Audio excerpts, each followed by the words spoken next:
Those are the last words I ever wrote in my log. After that, it's just empty pages. I tried calling Stella first, but she wouldn't come, so I left the wheel and went forward to bring her back. I took the ball with me to sweeten her in, to tempt her away from the bow of the boat. I crouched down. "Come on, Stella," I said, rolling the ball from hand to hand. "Come and get the ball." I felt the boat turn a little in the wind, and I knew then I shouldn't have left the wheel. The ball rolled away from me quite suddenly. I lunged after it, but it was gone over the side before I could grab it. I lay there on the deck, watching it bob away into the darkness. I was furious with myself for being so silly. I was still cursing myself when I thought I heard the sound of singing. Someone was singing out there in the darkness. I called out, but no one replied. So that was what Stella had been barking at. I looked again for my ball, but by now it had disappeared. That ball had been very precious to me, precious to all of us. I knew then I had just lost a great deal more than a football. I was angry with Stella. The whole thing had been her fault. She was still barking. I couldn't hear the singing any more. I called her again, whistled her in. She wouldn't come. I got to my feet and went forward. I took her by the collar and pulled. She would not be moved. I couldn't drag her all the way back, so I bent down to pick her up. She was still reluctant.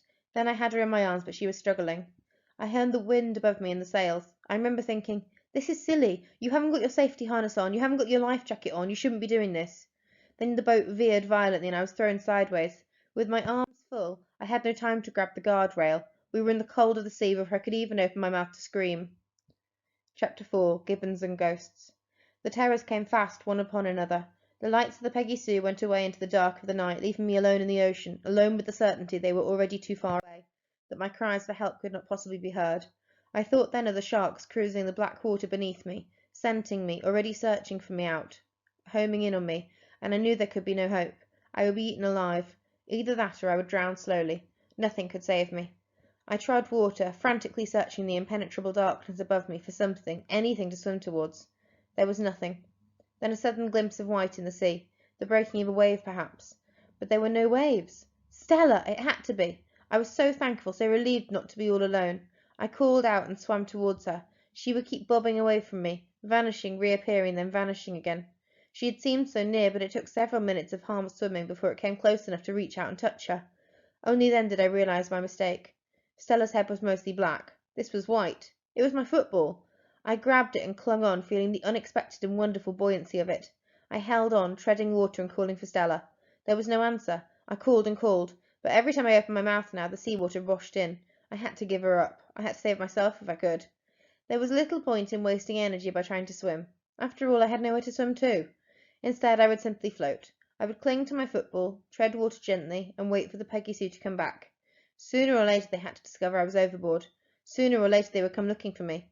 I mustn't kick too much, just enough to keep my chin above the water, no more. Too much movement would attack the sharks. Morning must come soon. I had to hang on till then. I had to. The water wasn't that cold. I had my football. I had a chance.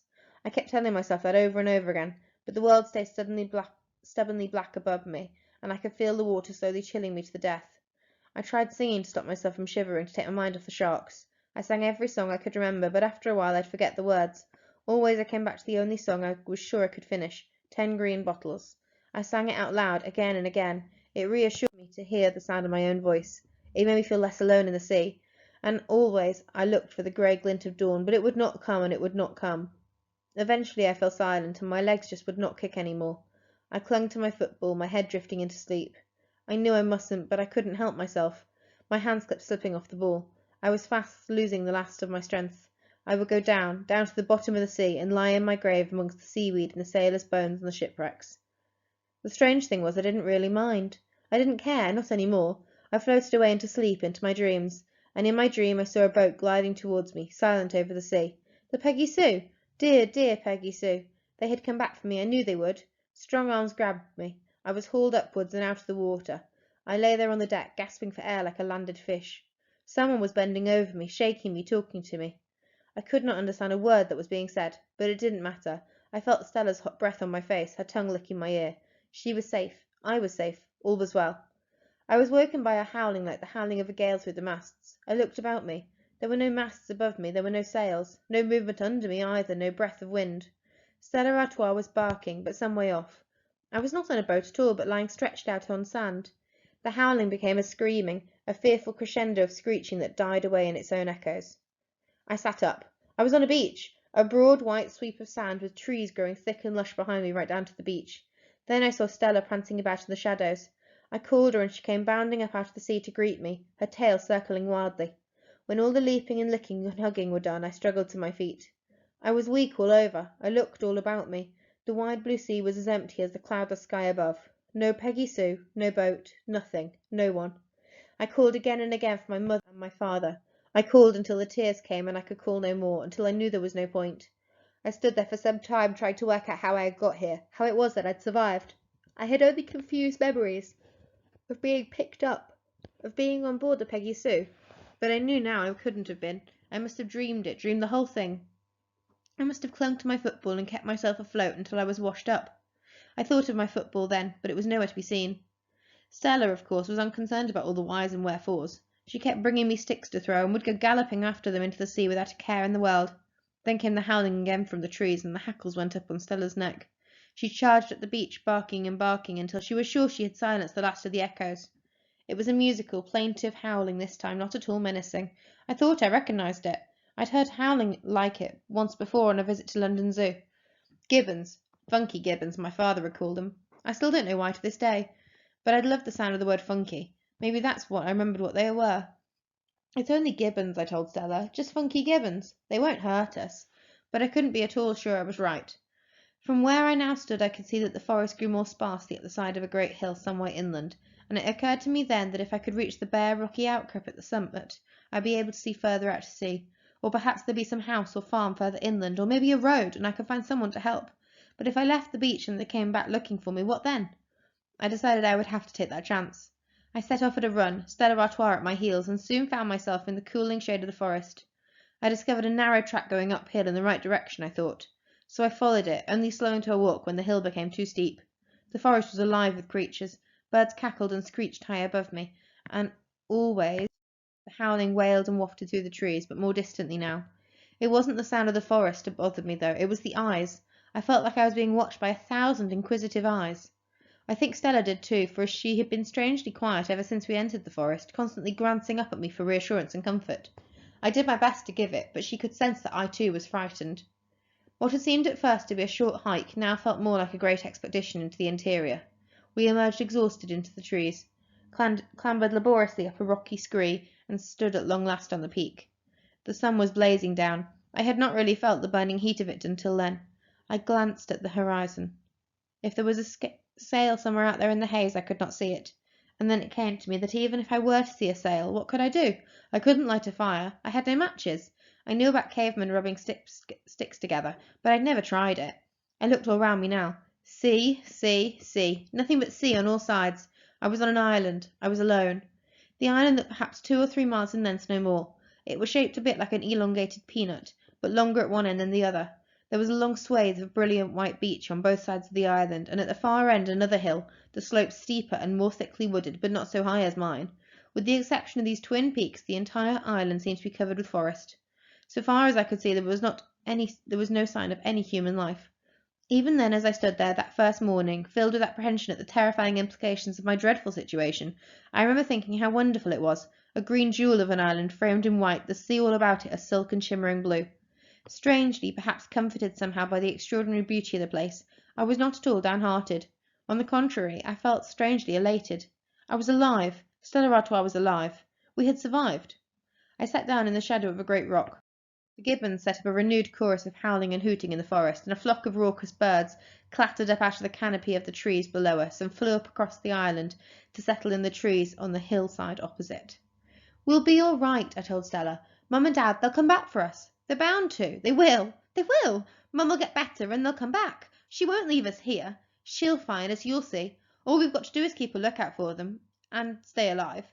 Water. We'll need water, but so do those monkeys, right? We've just got to find it, that's all. And there must be food too, fruit or nuts or something. Whatever it is that they eat, we'll eat." It helped to speak my thoughts out loud to Stella, helped to calm the panic that came over me now in waves. More than anything, it was Stella's companionship that helped me through those first hours on the island. It seemed to make sense not to plunge at once into the forest looking for water. To be honest, I was too frightened anyway, but rather to explore the shoreline first.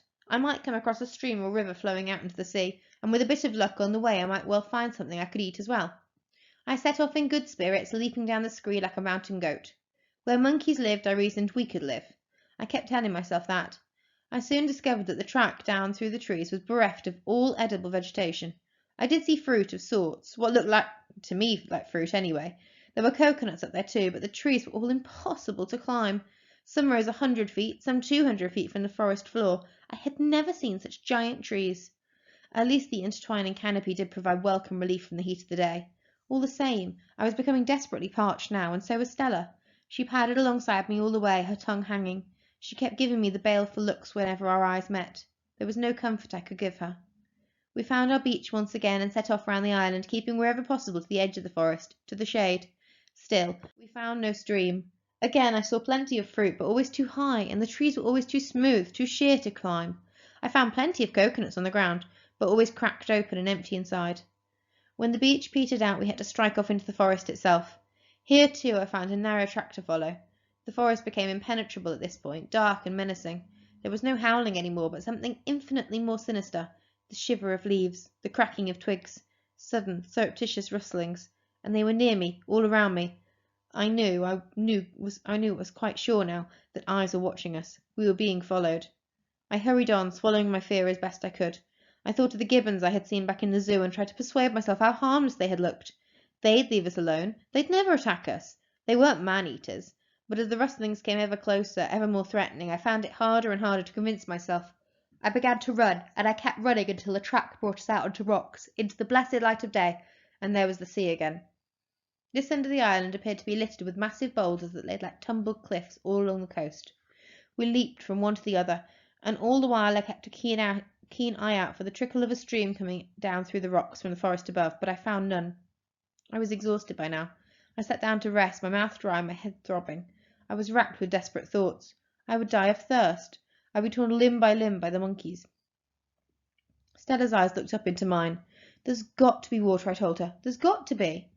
So, said her eyes, what are you doing sitting here, feeling sorry for yourself? I forced myself to my feet and went on. The sea water in the rock pools was so cool, so tempting. I tasted it, but it was salty and brackish. I spat it out at once. You weren't mad if you drank it. I knew that much. The sun was already low in the sky by the time we reached the beach on the other side of the island. We were only about halfway round by my reckoning. This place was so much bigger than it had seemed from high up on the hill that morning. Despite all my searching, I had found no water, nothing to eat. I could go no further, and neither could Stella. She lay stretched out beside me on the sand, panting her heart out. We would have to stay where we were for the night. I thought of going into the forest a little way to sleep on ground under the trees. I could make a nest of soft, dead leaves. The jungle floor was thick with them. But I dared not venture in, not with the shadow of night falling fast over the island. The howling had started up again far in the forest, a last mellifluous evensong, a chanting that went on and on until darkness covered the island. Insects, that is what I presumed they were anyway, whirred and whined from the forest. There was a hollow tapping like a frantic woodpecker. There was scraping, scratching, and a grunting, grating noise that sounded like frogs. The whole orchestra of the jungle was tuning up. But it wasn't the sounds that frightened me. It was those phantom eyes. I wanted to be as far as possible from those eyes. I found a small cave at one end of the beach with a dry sandy floor. I lay down and tried to sleep, but Stella would not let me. She whined at me in the pain of her hunger and thirst, so that I slept only fitfully. The jungle droned and cackled and croaked, and all night long the mosquitoes were at me too. They whined in my ears and drove me mad. I held my hands over my ears to shut out the sound of them. I curled myself round Stella, tried to forget where I was, to lose myself in my dreams. I remembered then that it was my birthday, and thought of my last birthday back home with Eddie and Matt, and the barbecue we'd had in the garden, how the sausages had smelled so good. I slept at last. The next morning I woke cold and hungry and shivering and bitten all over. It took me some moments to remember where I was and all that had happened to me. I was suddenly overwhelmed by one cruel reality after another, my utter aloneness, my separation from my mother and father, and the dangers all around me. I cried aloud in my misery until I saw that Stella was gone. I ran out of the cave. She was nowhere to be seen. I called for her. I listened for her, but only the gibbons howled in reply. Then I turned and saw her. She was up on the rocks, high above my cave, half hidden from me, but even so I could see that her head was down. She was clearly intent on something. I clambered up to find out what it was. I heard her drinking before I got there, lapping rhythmically, noisily, as she always did. She did not even look up as I approached. That was when I saw that she was drinking from a bowl, a battered tin bowl. Then I noticed something strange up on a flat shelf of rock above her. I left Stella to her water feast and climbed it further to investigate. Another bowl of water, and beside it palm leaves laid out on the rock and half covered by an upturned tin. I sat down and drank the water without pause for breath. Water had never tasted so wonderful to me as it did then. Still gasping, I lifted aside the tin. Fish! Thin strips of translucent white fish, dozens of them, laid out neatly in rows on the palm leaves, and 5, 6, 7 small red bananas. Red bananas! I ate the fish first, savouring each precious strip, but even as I ate I was looking all around me, looking for a telltale trembling of leaves at the edge of the forest, or for a trail of footprints in the sand. I could see none, yet someone had brought this to me. Someone must be there, someone must be watching me. I wasn't sure whether to be fearful at this revelation or overjoyed. Stella interrupted my thoughts. She was whimpering pitifully at me from the rock below, and I knew it wasn't love or comfort she was after. She caught every strip of fish I threw her, snaffled it in one gulp and waited for the next, head on one side, one ear pricked. After that it was one for me, one for her. Her beseeching eyes would not let me do otherwise. The fish was raw, but I didn't mind. I was too hungry to mind, and so was Stella. I kept the red bananas all to myself. I ate every single one of them. They weren't at all like the bananas back home, but much sweeter altogether, much juicier, much more delicious. I could have eaten a dozen more.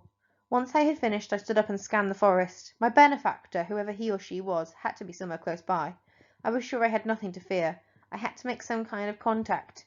I put my hands to my mouth and called out again and again, "Thank you, thank you, thank you!"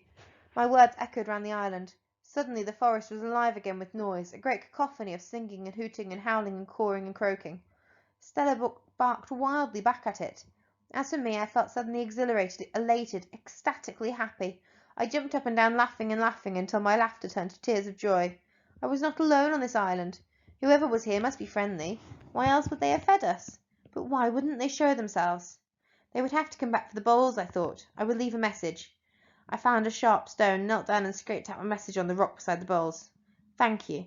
My name is Michael. I fell off a boat. Who are you?" After that I determined to remain on the beach all that day and stay close to my cave and the rock above where the fish had been left for us. I would keep it always in sight, so I would at least be able to see who it was that had helped me. Stella ran on ahead of me down into the sea, barking at me, inviting me to join her. I didn't need any persuading. I plunged and cavorted and whooped and splashed, but through all my antics she just cruised steadily on. She always looked so serious when she swam, chin up and paddling purposefully. The sea was balmy and calm, barely a ripple of wave to be seen. I didn't dare go out of my depth. I'd had quite enough of that for a lifetime. I came out clean and refreshed and invigorated, a new person. The sea was a great healer. My bites were still there, but they did not burn any more. I decided I would explore further along the beach, right to the edge if I could, just so long as I could keep my cave in view all the time. There were shells here, millions of them, golden and pink, thrown up in long lines along the beach. Before long I came across what seemed at some distance away like a flat wedge of rock protruding only very slightly from the sand. Stella was scrabbling excitedly at the edge of it. It turned out not to be a rock at all, but a long sheet of rusted metal, clearly all that was left of the side of a ship's hull now sunk deep in the sand. I wondered what ship it was, how long ago she had been wrecked. Had some terrible storm driven her onto the island? Had there been any survivors? Could any of them still be here? I knelt down in the sand and ran my hand along it. I noticed then a fragment of clear glass lying in the sand nearby, from a bottle perhaps. It was too hot to touch, too hot to handle. It came to me in a flash. Eddie had showed me how to do it. We'd tried it in the playground at school, hiding behind the dustbins where no one could see us. A piece of paper, a bit of glass in the sun. We had made fire. I didn't have any paper, but leaves would do. I ran at the beach and gathered whatever I could find from under the trees. Bits of cane, twigs, all sorts of leaves, paper thin, tinder dry. I made a small pile on the sand and sat down beside it. I held my piece of close to the leaves and angled it to the sun. I had to keep it still, quite still, and wait for the first wisp of smoke. If only I could get a fire lit, if only I could keep it alight, then I could sleep by it at night, and it'd keep the flies away, and the animals away too, and sooner or later a ship had to come by. Someone would spot the smoke. I sat and I sat. Stella came over to bother me. She wanted to play, but I pushed her away. In the end she went off and sulked, stretching out with a sigh under the shade of the palm trees. The sun was roasting hot, but still nothing happened. My arm was beginning to ache, so I arranged a frame of twigs among the leaves, laid the glass among it, and then crouched by it and waited. Still nothing. All of a sudden Stella sprang up from her sleep, a deep growl in her throat. She turned and ran down towards me, wheeling round to bark her fury at the forest. Then I saw what it was that had disturbed her. A shadow under the trees moved and came lumbering out into the sunlight towards us. A monkey, a giant monkey, not a gibbon at all. It moved slowly on all fours and was brown, ginger brown. An orangutan, I was sure of it. He sat down just a few feet from me and considered me. I dared not move. When he'd seen enough, he scratched his neck casually, turned and made his way on all fours slowly back into the forest. Stella went on growling long after he'd gone. So there were orangutans here as well as gibbons. Or perhaps it was orangutans that made the howling noise and not gibbons at all. Maybe I'd been wrong all along. I'd seen a Clint Eastwood film once with an orangutan. That one, I remembered, had been friendly enough. I just hoped this one would be the same. Then I saw smoke. I smelled smoke. There was a glow in amongst my pile of leaves. I crouched down at once and blew on it gently. The glow became flames. I put on a few more leaves, then a dry twig or two, then some bigger ones. I had a fire! I had a fire! I dashed into the forest and collected all the debris, all the dried-up coconut shells, all the wood I could find. Back and forth I went until my fire was roaring and crackling like an inferno. Sparks were flying high into the air. Smoke was rising into the trees behind me. I knew I could not rest now that the fire would need still more wood, bigger wood, branches even. I would have to fetch and carry until I was quite certain I had enough to keep it going and enough in reserve. Stella, I noticed, would not come in with me into the forest, but stayed waiting for me by the fire. I knew well enough why. I kept a wary eye out for the orangutan myself, but I was too intent on my fire now to worry much about him. My pile of wood was huge by now, but all the same I went back into the forest one last time, just in case the fire burned itself out quicker than I expected. I had to go deeper into the forest, so it took a while. I was coming out of the trees, loaded with wood up to my chin, when I suddenly realised there was much less smoke coming from the fire than there had been before, and no flames at all. Then, through the smoke, I saw him, the orangutan. He was crouching down and scooping sand onto my fire. He stood up and came towards me, now out of the smoke. He was not an orangutan at all. He was a man.